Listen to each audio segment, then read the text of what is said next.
Oh no, here we go again.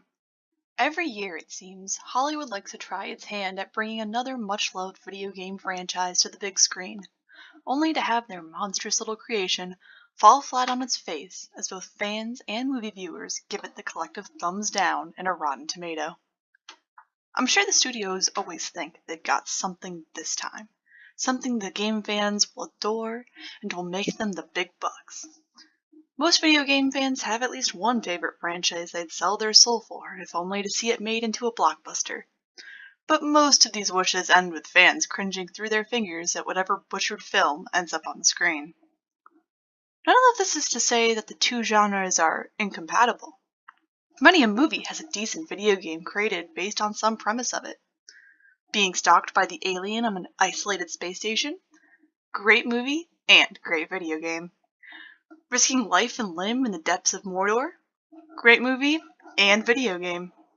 Rebelling against the Empire in an epic outer space adventure as Zelago? Wait, you didn't ask for that. Are you sure? Well, guess what? It doesn't matter because it made a great video game, and it roughly retold the movie to boot. Anyway, to make a point, it's perfectly possible for these genres to interact positively. It just seems like a mostly one-directional relationship. So what is it that makes these video games turned movies fail? What mysterious force thwarts the will of both fans and corporations alike? Well, there's a couple things, and they're not quite as mysterious as they seem.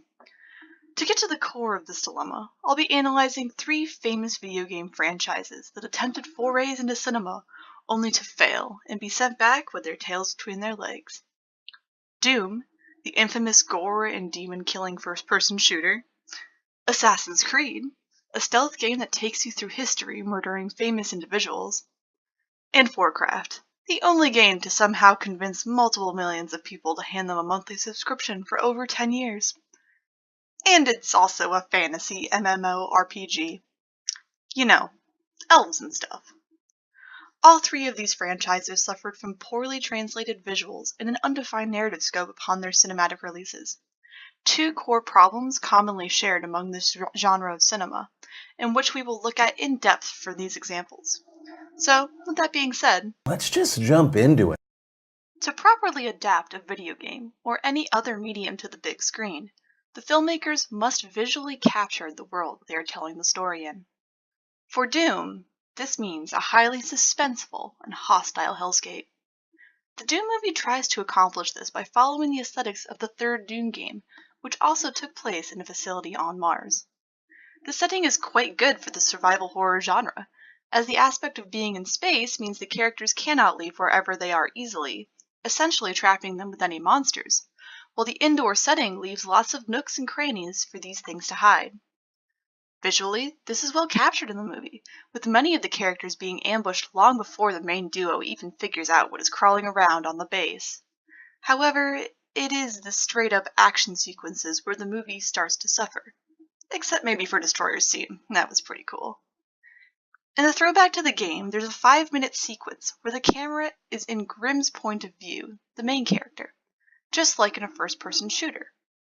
During this sequence, the camera often feels way too smooth, and the turns to look around are very slow. It looks more like a camera on wheels than a first-person perspective.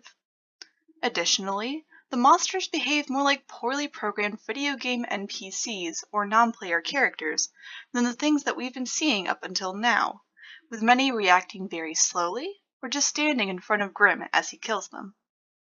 The usage of the BFG, the big you can fill the rest in, was also a bit questionable from a narrative and visual standpoint.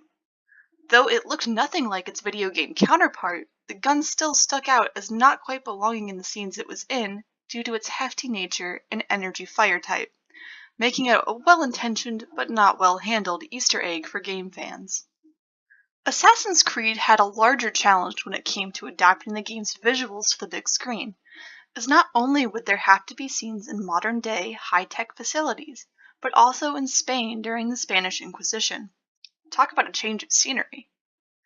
This was done reasonably well, with interesting costume designs and sweeping views whenever the setting changed. However, where Assassin's Creed fumbled was the Animus. Because the games primarily take place in the past, there was never much of a reason to make the present super flashy or interesting. It was generally just a room where exposition played out.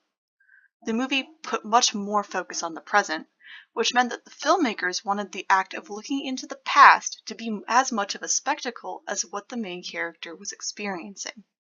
To do this, the movie fell prey to the rule of cool, and turned the very simple Animus into a gigantic rotating arm that the user was attached to.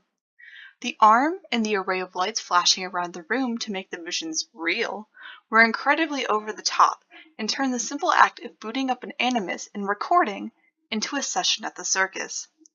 The filmmakers also wanted the audience to see this thing much more often than was necessary, which meant that the viewer would be dragged out of an immersive scene in the past to see whatever was happening in real time, instead of just seeing the glitches that would appear during a desync in the game. Of these three, Warcraft definitely had the biggest challenge to overcome in the visuals department. Not only is the franchise high fantasy, the story the filmmakers chose to tell went across 2 different worlds and at least 3 different kingdoms. The Warcraft franchise is also known for having a distinct, slightly cartoony art style that doesn't always translate well to other mediums, which is exactly what happened to this film. Just like with Doom and Assassin's Creed, Warcraft managed to create beautiful settings. Sweeping views of major places in the games excited every fan and gave this feeling of hugeness to the world the story was in. To create such a high fantasy world, almost everything was CGI, from the non-human races, except for the elves for some terrible reason, to the buildings, which isn't inherently a bad thing. However, the CGI and the costuming largely followed the game's distinct art style, which does not mesh well with actual humans and animals on set, causing anything real to immediately look out of place in scenes where lots of CGI was needed. Armor and weapons also appeared to be scaled directly from the game, which caused a lot of problems for humans wearing armor, as it was too big and bulky while also having a kind of plasticky look. The running theme here is that these 3 movies took pieces directly from their game roots and did not adapt them well to fit in their respective cinema environments. Doom and Assassin's Creed went for a more realistic look that things like the BFG and the Animus did not seem to be designed for, while Warcraft tried to stick with the art style of its roots, which made non-CGI things disrupt the fluidity of scenes. While the troubles with visuals can be a little jarring, most video game movies really get panned by both fans and critics when it comes to narrative. Much like book adaptations, everyone has a different opinion of what should be included and what should be rewritten, if anything. But while books tend to have a similar narrative structure to movies, video games often do not, to allow flexibility for the player and to increase the amount of time a player interacts with the game. To make matters worse, video games tend to have widely varying quality of narratives depending on their genre, and the big fan favorites that studios often pick up are of the action-adventure genre, which is not known for well-thought-out stories. Looking at our 3 examples, Doom fits this problem perfectly. The original Doom games had very little narratives and were primarily about an angry dude bashing in demon skulls. The small amount of narrative Doom presented was about demons escaping hell and how humans facilitated it. Not a deep and powerful story, but also not very complicated. Many fans wondered how it was possible to screw this up.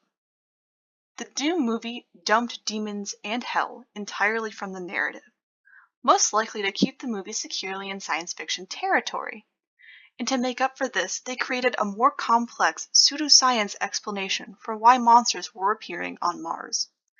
This did not sit well with fans, nor did it make much more sense to the average viewer.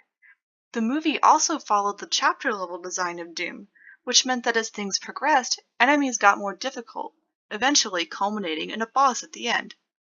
A lack of demons posed a severe problem to this structure, because chapters always ended with a big demon boss. So the movie thought they could throw in an infected soldier as their ultimate big bad guy. The ensuing final fight did not live up to a final boss in Doom, nor was it as exciting as fighting hordes of monsters had been, leading to a rather disappointing climax. The story of Assassin's Creed was not entirely dumped like Doom, but instead was an original story, rushed forward in a way that caused a lot of confusion among moviegoers. The Assassin's Creed games gave lore about the greater world very slowly to the player, instead choosing to primarily focus on the story of the ancestor being followed in the Animus. In this way, the player was aware that they were technically at the mercy of a corporation holding them hostage, but they didn't know how bad it was until something in their ancestors' memories tipped them off to a much greater scheme. The Assassin's Creed movie decided that much more time would be spent with our new main character and much less time would be spent in the Animus. So, instead of having the main character slowly discover on his own how bad the situation was, he got spoon-fed information every time they hauled him out of the machine. Much of the dialogue surrounding these explanations came off as crazy or creepy and did not have the same impact as it would have if the main character had discovered it on his own. One might say they took a leap of faith and didn't quite stick the landing with this writing. While Warcraft was rewritten in places, just as the other two movies were, the resulting narrative didn't suffer as much from those changes as it did from being crammed all into one 2-hour production. Unlike Doom and Assassin's Creed, the narrative of Warcraft was taken directly from the game's history, depicting events that are described across 2 novels, a comprehensive game guide, and 3 different video games. The overall scope of the movie was to include the narrative of an entire war from both sides, including internal and external politics, and the relationships between a crowd of main characters, most of whom have serious lasting effects on the world of Azeroth. Due to this large cast and the fact that the writers made the cast even larger by making up several characters who got a lot of screen time, the audience doesn't get to spend much time getting to know any one character or feeling empathy for anyone's cause. And, to simplify matters, many of the darker themes from the games were removed, such as the orcs committing genocide against their former neighbors and essentially destroying their own homeworld, or the human king being killed in front of his young son by an orc assassin, cementing his hatred for orcs for years. To surmise, the Warcraft movie tried to cover too large an event for one film, making the final product seem too fast-paced and lack proper narrative buildup. Most audiences will agree that the narratives of these 3 movies got somewhat lost in production. Doom gave up the relative simplicity of a dude killing demons for a heavily science fiction narrative that made just as little sense, while also sacrificing everything that made the Doom franchise unique. Assassin's Creed tried dumping all of its slowly built up and sometimes convoluted lore on audiences unfamiliar with the franchise, leading to a story less about assassins and more about the evils of corporations. And Warcraft couldn't decide which narrative line it wanted to follow, instead trying to create its own by plowing through a bunch of different character arcs and bludgeoning them to fit a single cinema experience, ruining any chance the audience would have to understand the many personalities involved in something as large as the First War. With all the problems these franchises display, many viewers have given up on video game to movie adaptations. Yet, quite recently, Netflix decided to try something a little different in the video game adaptation arena, and it was quite the resounding success. Castlevania is an old and well-known franchise that has quite the large fan base, and Netflix decided to take it on as a TV show adaptation back in 2017. To create fluidity and visual appeal, the show used animation instead of live action, and the narrative closely followed events from the games, only breaking to build up characters that previously had not been given much thought. While it wasn't a perfect recreation of the game's story, it was an enjoyable watch for both fans and normal viewers due to the interesting designs and a story that took its time getting the build-up right. Maybe video games have a future in adaptations like these instead of traditional film.